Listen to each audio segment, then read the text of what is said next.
Elaine O'Hara, a 36-year-old childcare worker from Dublin, vanished on August 22, 2012. She was last seen near Shangana Park, walking alone.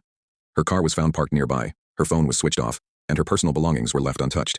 Elaine had a history of depression and mental illness. Police initially believed she had died by suicide, especially given her recent release from a mental health facility, and the fact that she had left a note hinting at her struggles. The case was closed quietly, with no further leads. No foul play was suspected. But things would take a dark turn over a year later. In September 2013, a group of teenagers stumbled upon a set of bones in a wooded area near Killicky Mountain, outside Dublin. Forensic analysis identified the remains as Elaine O'Hara. Around the same time, a fisherman near Vartree Reservoir 20 miles away pulled up Elaine's missing keys, phone, and handcuffs from the water. The items had been deliberately weighted and thrown in, pointing to murder, not suicide. Police reopened the case. What they uncovered would shock even veteran investigators. Elaine had a private life that no one, not even her family, knew about. Through analysis of her old phone and recovered online chats, police discovered that Elaine was deeply involved in BDSM communities online. More disturbingly, she had been in contact with a man who had extreme sadistic fantasies, including stabbing and killing during sexual acts. She had referred to this man only as Master.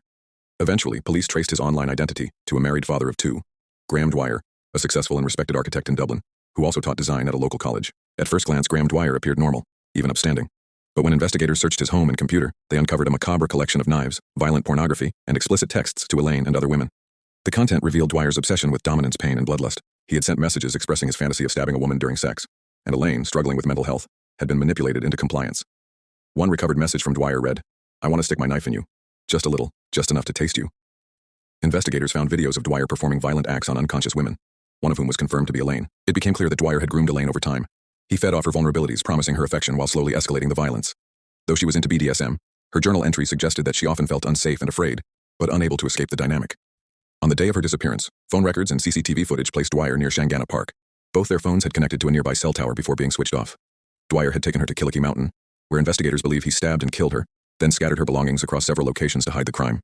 In October 2013, Graham Dwyer was arrested and charged with the murder of Elaine O'Hara. During the trial, prosecutors presented thousands of text messages, emails, and video evidence showing his desire to stab, dominate, and kill women.